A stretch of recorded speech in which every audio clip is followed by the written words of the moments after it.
Welcome to Beyond the Desk Admin Advocates, where we explore what it truly means to be an administrative professional in today's world.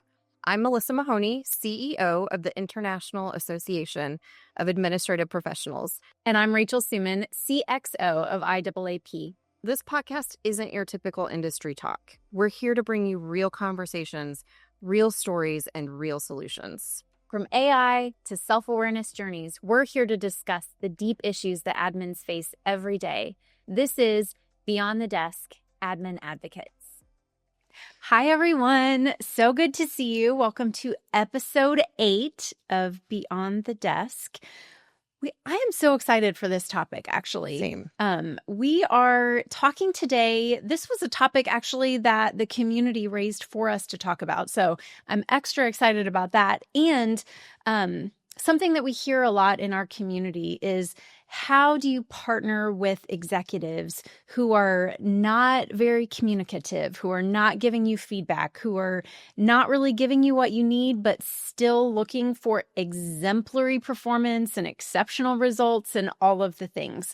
So we are going to kind of unpack that a little bit and give some tips and tricks that we think will help navigate that, maybe challenge a little bit as well. So sit back, relax, and join us. Let's dive in. Yes, please. This is a great topic.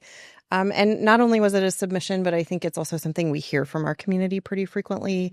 That is a pain point for you all, especially if you think about communication and how critical it is to achieving our goals and getting our work done. If we aren't getting direction, affirmation, validation, all of the things that happen when we have conversations with folks, it makes our jobs harder. So it is definitely a very common pain point. So not only are we going to unpack it, but as Rachel mentioned, there's a little challenge here. So I'd like to start us off with a challenge. Let's just go all the way into the deep end.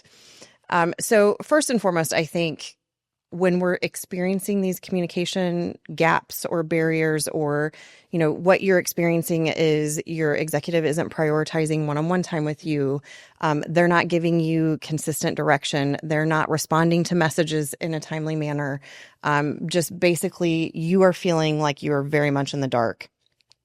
Before you start creating your own narrative and telling your own story, which is 100% what we do. It's human nature. It is the natural response. And let's be honest, that's already been happening. It's been happening. You already have a story. To say your name, this episode is for you. Right.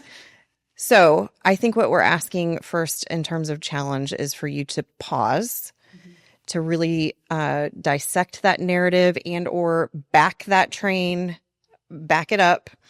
And really think about what assumptions are you making as you've created that narrative. Like, the narrative might sound something like, my executive doesn't appreciate me, doesn't value me, doesn't want me to be successful.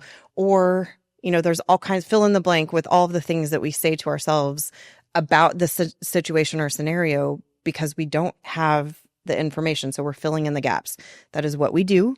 So what we're asking you to do is pause and take a few steps back and really think about what you know about the situation. You may not actually, you're probably making a whole lot of assumptions about what your executive is thinking, why your executive is not communicating with you, why the meetings are getting deprioritized. And if you back up and take that pause, you can often challenge yourself to think of other reasons that don't have anything to do with your self-worth, your value, your lack of value, all of the things that we tell ourselves, and might have something to do with things that you could actually impact or resolve or solve or create space for in your executive's calendar that might challenge even the assumptions you've made about the why. So it's really hard to point to specific things because everybody has a different experience. But there are some common themes here that we hear from our community. And one of them is, my executive doesn't care. They just do not, they're not prioritizing me. That means that they don't believe that I'm providing value. They think I'm not doing a good job. Fill in the blank with all of the negative things that we've created around those assumptions. But what if it's literally they don't have the capacity? They the few minutes that they have in their calendar, in their time, they're using that for a breather, or to them it feels like another meeting. They don't understand the impact of deprioritizing that meeting. And we're going to give them the benefit of the doubt here. And we're going to say, because I know Rachel and I have been in this situation before on the executive side, giving them the benefit of the doubt to know that they don't know how it's impacting you. They just know what they're experiencing in their environment, and what that time, that breathing break, or the shifting of the calendar does for their own week, for their own schedule, for their own well-being, for the headspace that they need to be in to prepare for whatever other meetings are coming up throughout the day. So I think if we can, number one, unpack all of the assumptions that we've made that are not factual. They're not based on facts. They're based on the stories that we've created, the narrative we've created in our own heads. And number two, giving the other person the benefit of the doubt, which is not easy to do because it's not a good experience for you. I know you're feeling very undervalued and underappreciated when you have someone that's not communicating with you. That's an impact of that, but that doesn't give you facts about the why. That just points to your own experience in that moment. So let's give the other person the benefit of the doubt, and your approach to resolution will be much more fruitful, much more thoughtful, probably more productive. Yeah, absolutely. I have a sticker that says this, and I still need reminded of it often. It says, "Not all thoughts are facts." And oh my gosh, that is so true, because we think it and then our brain captures it and we just run with it. So I 100% agree with you in this challenge. And I think the other challenging question that we can ask ourselves in that space is, what am I contributing to this situation? And you have to get real honest with yourself in this. And are you, showing up the way you need to? Are you asking the best questions? Are you, kind of whatever that looks like for your situation? But I think it's an essential part that you need to work on before our next recommendation in the candid conversation is you really have to unpack how you are showing up, what you are contributing, because communication is always two ways, right? Like, it's easy for us to say, well, they did this, they did this, they did this. And all of that may be true. And what are we doing to add to or exacerbate or any of those things? Right. What is your executive saying on the flip side of that about your behavior, your actions? Because it is a two-way street. This dance does not work with one person. So you really do have to get introspective, which I'm pretty sure if we did some sort of search on all of our podcasts, that word has come up many, many times. But you have to get really thoughtful about your own contribution here before we can even get to things that might support resolution or things that might support improving that communication. Yeah. So totally agree with that. Introspection, curiosity, challenging all of those assumptions and narratives. And it can actually get a little fun when you start to look at the narratives that you create, when you step away from it and you think of it in a more logical way. You're like a TV sitcom. Wow. How did I come up with that story in my head when it has nothing to do with what's actually happening? It's just all of the things that contribute to that story. We're in fight or flight mode in that moment. We're not thinking logically. We're not thinking about, like, is this a belief? Is this a thought? Is this a fact? Do I know that these things are actually true? So that's a lot of work on the front end of this communication journey. So I wouldn't discredit or discount how much time you need to build into actually doing that work first before you start to actually approach any solutions or resolutions. Yeah. And it'll only make the next steps more rich, more productive, all of the things. So I think it can be tempting to skip over that step and go straight to, let's talk about it. Let's unpack it. And I would encourage you to not skip over. Do the hard work. It's going to make that foundation even greater if you're able to go into your executive and say, you know what, I've been feeling this way. I've given it some thought. I think this is how I am contributing to this. Can I share my perspective and experiences, hear from your side, and let's figure out a way to move it forward? Like, I know as an executive, that would be a much more welcome conversation than this is how this is impacting me and you did all these things. 100% yes. So if we're thinking about solutions and potential resolutions here, or steps that you all could actually actionably take, I mentioned this earlier, and it's actually not on our list. It's sort of embedded in our list here, but I want to say it because it's something that has really, from a personal perspective, helped me and Chris really develop our communication priorities. And that is prioritizing that one-on-one time. And I know that seems simple and easy, and we all know how easy it is for that one-on-one to be the one that gets bumped because you have, higher priority people. We have assigned that. I'm not saying that that's actual truth. That's not true. But in our minds, we've assigned all of these other meetings or higher priority meetings. And sometimes we do that to ourselves and represent that meeting as a lower priority to our executive, who then follows our lead and is like, okay, move that one for this higher priority meeting. Well, the reality is, if you are communicative about how much of a priority that meeting is for you in order for you to support all of the things that your executive needs, 9 times out of 10, your executive is going to follow your lead there and say, okay, if this is a high priority for you, we're going to make it a high priority for us in our partnership in this collective endeavor that we're doing together. So how you approach that conversation with your executive, we'll talk through all of those, but that one-on-one space, you may not get a lot of interactions outside of that one-on-one, depending on what type of executive you're supporting and what type of work they're doing. I know I am constantly in other meetings or traveling and on the move. And so Chris and I, it is not only a huge priority for us to prioritize the one-on-one time, but very rarely do we outright cancel that one-on-one meeting. We might be meeting twice in 1 week because we've pushed another one-on-one from a week prior because we've been traveling, or we extend a one-on-one meeting if we have to cancel. Generally, we're adding time to a one-on-one meeting for that next time. That has supported that dedicated space, and it also reassures both of us.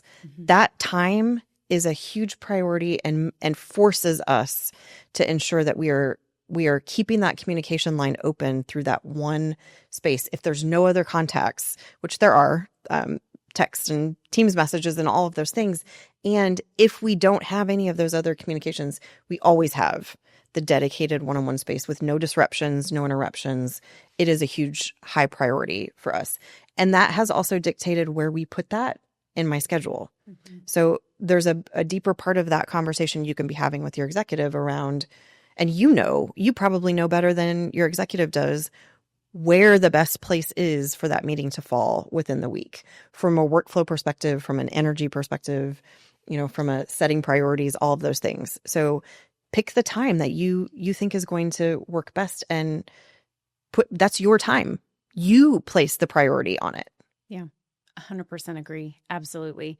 I think the other piece that I will add that is on our list, but really foundational, is discovering, deciphering, however you need to do that with your executive, what their preferred communication style is. It's very easy, I think, for all of us to lean into our own default communication style and go with that. And oftentimes that is in direct conflict with your executive's communication style. So I'm talking about, do they need, bullet point things, or do they like a lot of detail? Do they like that type of communication style? And the modality that they like to, you mentioned it already, do they like a phone call? Do they like text? Do they like Teams? Do they not want to have all three? Those who know me know I hate email. I hate it. I hate it to the core of my being. So I'm like, send me a Teams message. Like, let's meet. Let's do something else. Please, for the love of all that is holy, don't send me an email. You all are welcome to send me an email. Rand handles my email, and that's a big reason why. So thank you, Rand. Please contact me. But as a general like communication style, it's not my preferred. So figuring out what that is for your executive and really leaning into that to improve communication, I think that is a very simple yet very underappreciated way to do that.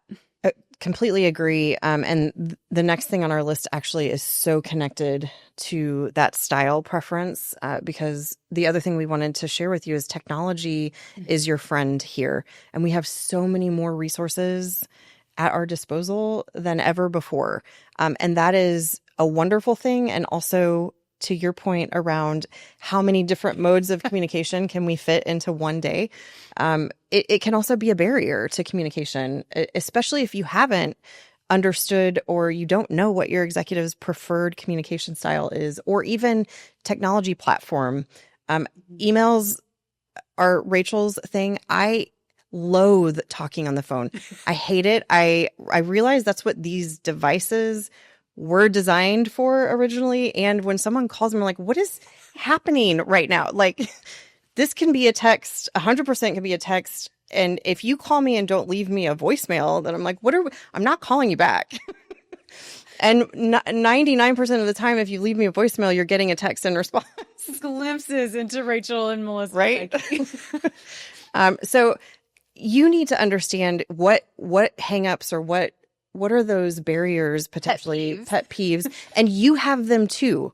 So figuring out where they conflict and where potentially they complement one another is also a really great part of this experience that will help support better communication and creating those open lines of communication. And even in the one-on-ones, there's opportunity for different modalities for your one-on-one meetings. That doesn't have to be an in-person, face-to-face meeting. In fact, there are some relationships and partnerships where that's not possible. Mine and Rachel's partnerships with our EAs, we're not in the same geographical location. So very rarely are we sitting face to face for our one-on-ones. And sometimes that even looks like we're out of time in our Zoom one-on-one. So we're going to have to finish the rest of this in the OneNote. We use OneNote. We're a Microsoft house. And sometimes we're like, we didn't get to these 3 items, pop the notes in the one-on-one and I'll come in when I have a moment and look at them and give you feedback or direction, whatever's needed in those moments.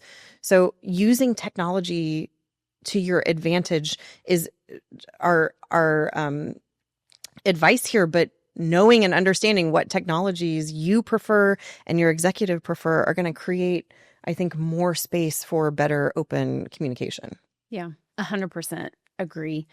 And I think we may have inadvertently glossed over something that I think is really important to share, is that it can be really scary to have a conversation with your executive about this, depending on your relationship with your executive. If you don't have a great relationship, if it's new, if you're kind of navigating the space, if that train left the station a whole long time ago and you are down the road on the story that you're telling yourself, then of course it's really scary. And, whether it's a one-on-one, whether it's a separate meeting, whatever that looks like, it is essential to have that conversation with your executive to just say, hey, I stay curious in it, remove all the assumptions, but really be open and ask for permission. Say, I really need to have an uncomfortable conversation with you. I'm not really comfortable having this uncomfortable conversation, surprising to no one.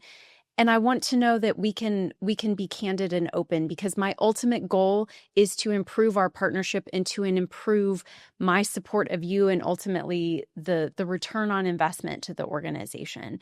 So, owning that it is a little scary, I think, is a really important piece of that. And, whether you need a coach to coach you through that conversation, like, you have to have the conversation.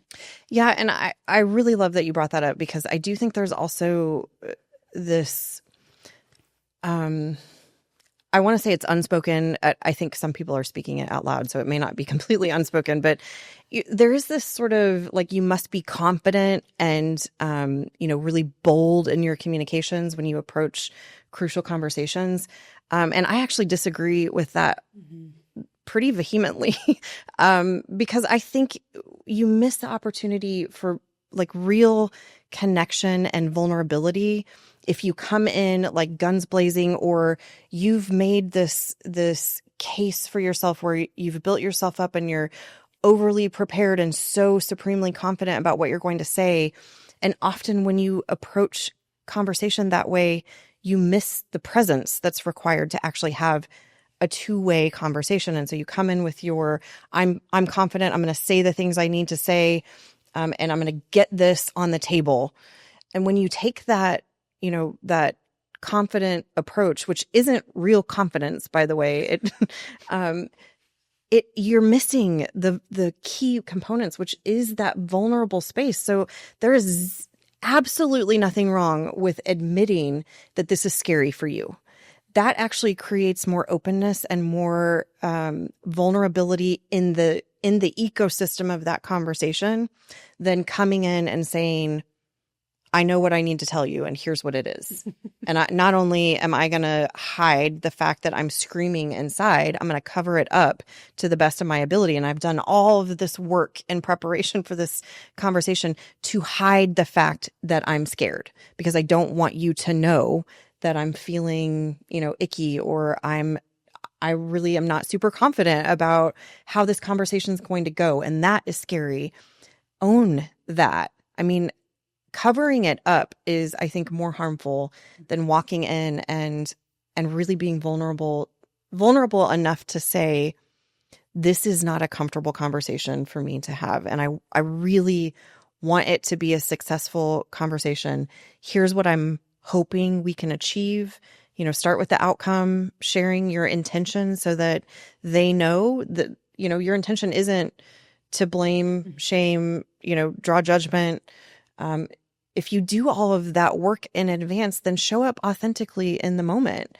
I think your executive is going to appreciate that much more than creating more of an opportunity for there to be a wall or for there to be defensiveness on the other side of whatever that conversation is. And that tends to happen when you do all of that work to cover up what's actually going on inside. So there are definitely, I'm not saying that you shouldn't do some of these things to make you feel a little bit more sure of yourself or more confident in the combo, but don't cover up the real feelings that you have about the discussion. That vulnerability is actually a really critical component to good, authentic communication.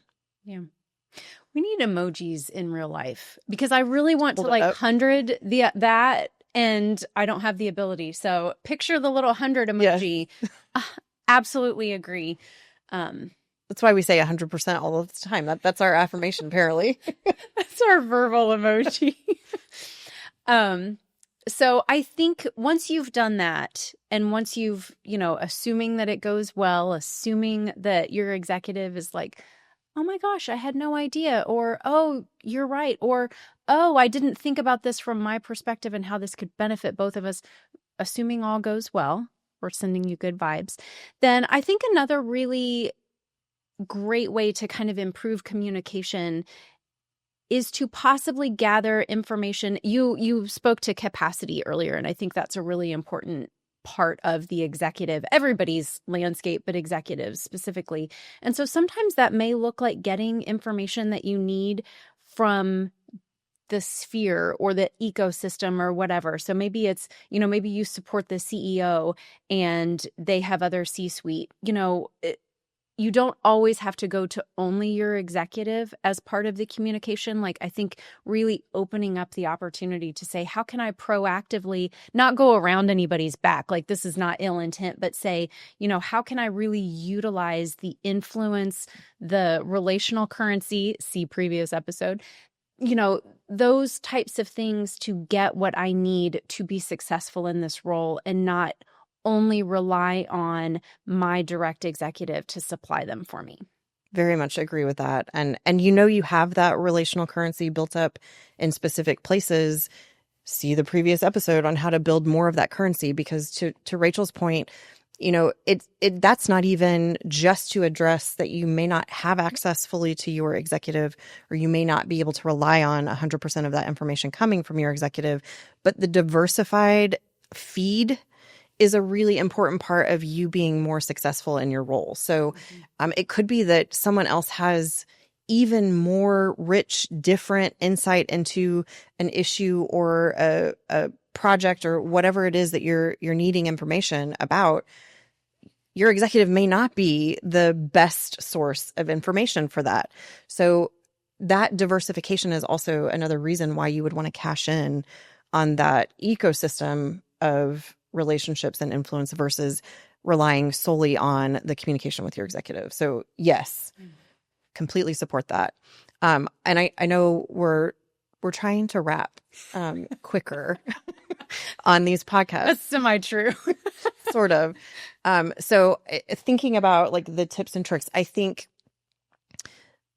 the one thing that I definitely want to leverage is there is a return on investment here that you need to be thinking about, and then you need to be talking through with your executive. So as you're preparing for the conversation, and then this isn't a one and done combo. So while we are 1000% in support of you and know you can have this crucial conversation, especially if your train is all the way down the tracks and this is a crucial conversation, you can do this. And that will not be the end all be all resolution here. So this is going to be an ongoing process where you're going to have to keep communicating, keep trying different tactics, keep learning. And as you learn more about what's happening between the two of you in your partnership, you can start to pick and choose how you're going to resolve the communication gap or barrier. And so thinking through the return on investment here as it relates to not just capacity, because obviously you're there to support more capacity for your executive. That's really sort of the underlying reason why the administrative profession exists. But what are the other returns on that investment of time and energy? And what are the specific concerns? Get as specific as you can get. Specific returns of having more communication with your executive. What can you point to that can improve, change, grow, evolve? What are those things that you can see are going to be tangible outcomes aside from you just feeling more secure or getting the information you need? What are the bigger impacts? How is this going to impact the bottom line? How is this going to impact the projects you're working on?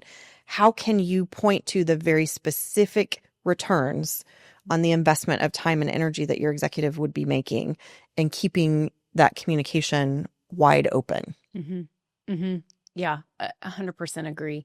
And I think my final tip as we're wrapping too is to get really specific in your questions, in what you need from your executive. So you were talking about specific that we've got a few themes in this episode. I think that's one of them, but really being intentional about not only getting specific in what you need from your executive in those one-on-one times. You may only have 15 minutes, let's say, and say that is what we can do this week. Not only get really specific about what you need, but prioritize the order. So what if you run out of time? Say, I need these 5 things answered today, or I am going to be stuck for the next week. Really be intentional as you go into that one-on-one time with your executive. And I know as an executive, I appreciate that when that is like, I need this, this, this, and this. And it's like, okay, that helps kind of direct the focus and make sure that the support that you are offering is able to continue without your executive, without me. Very much so. And I will say, just from a personal perspective, Chris and I live in the 80-20 rule, and that has applied to a lot of the work we do together, the way that we navigate our partnership. I think you've heard us, if you listen to Chris and I's podcast episode last season, we talked about the 80-20 rule in our partnership around the type of work that we focus on. So in Chris's world, 20% of his time, and this is gross generalities, but overall in a year, 20% of his time is really spent on the task-oriented items, and 80% are really supporting communication, strategy, the critical objectives of the organization. And he might be doing some task-oriented things to support it, but from a priority perspective, he lives in that 80-20 space. We actually find that is true in our one-on-one space too. So on our one-on-one list, 80% of that list is derived by Chris. He's creating that list. He owns what goes there, what he needs, what priorities he thinks what priority order he thinks that those things should go in if we run out of time. And then 20% of that is me providing input on that prioritization and or adding a few things here or there that come up in spaces where Chris is not present with me. So that 80-20 space, it may not work for everyone to be 80-20, but think about like how much of that is yours to own? How much can you present to your executive? Because I wonder if that's also a barrier. If your executive is feeling burdened by having to create a list or priorities or objectives for you, you create the list. You determine what the priorities are. You get to decide what are the things that I need in order for me to be successful in my support that point back to those specific returns on investment. So how much of that can you own? If right now that formula is shifted in your partnership and you're providing 20% and your executive's providing 80% of the direction and the list and the agenda and all the things that are driving your conversations, how much can you flip that? Mm-hmm. Because really in a true high functioning partnership, there should be more weight on your side when you're thinking about the priorities and who's driving the conversations. It should be weighted on you and your side. So think about that as you're navigating the conversation, and depending on how far along you are here and how far down the tracks your train is. If you're pretty early in this, I think some of these tips you can get ahead of not getting to the point where the communication has broken down so much that you've created a really crazy, not crazy, but a really false narrative that devalues you and is all focused on your worth and your value in places and spaces where you don't really know. You don't really know what the true barriers are. So I think you could apply these tips anywhere you are in this communication journey and still see some great success from utilizing them. And let us know if if this helps you or hits something for you or whatever, and you have that conversation. Like, we want to hear about it. We want to hear if it went well. We want to hear if it didn't, and let us help support. So hopefully. You can actually email us, but don't call. Both. However you want to contact us. I mean, we're out on socials, so LinkedIn is a great place to catch us, especially out on those podcasts. Posts.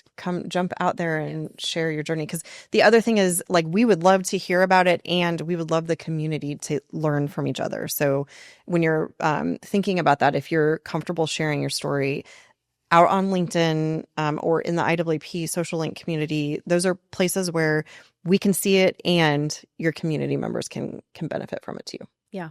Actually, that was the last tip that as we were kind of wrapping, I was going to say, like, lean on the community. If you've got something that you're like, oh, I just need to bounce this off of somebody and I need to go outside of my space to get some feedback or get some thoughts, like, the community is there. So 100%, yes, share it with us, share your story. And also don't be afraid to get some support from the community and IAAP, because that's why we're here. Absolutely. Yes. Thanks for joining us for this episode. See you next time. Thanks. And that's a wrap for today's episode of Beyond the Desk Admin Advocates. We hope you enjoyed diving deep into the world of admins with us. Remember, this podcast isn't just about listening. It's about taking action. Whether it's advocating for yourself in the workplace or supporting your fellow admins, let's continue to elevate this profession together. If you have any thoughts, questions, or topics you'd like us to explore in future episodes, don't hesitate to reach out to us on social media or through our website. Until next time, keep pushing beyond the desk. And remember, change begins with you. Thanks for listening, and we'll catch you in the next episode.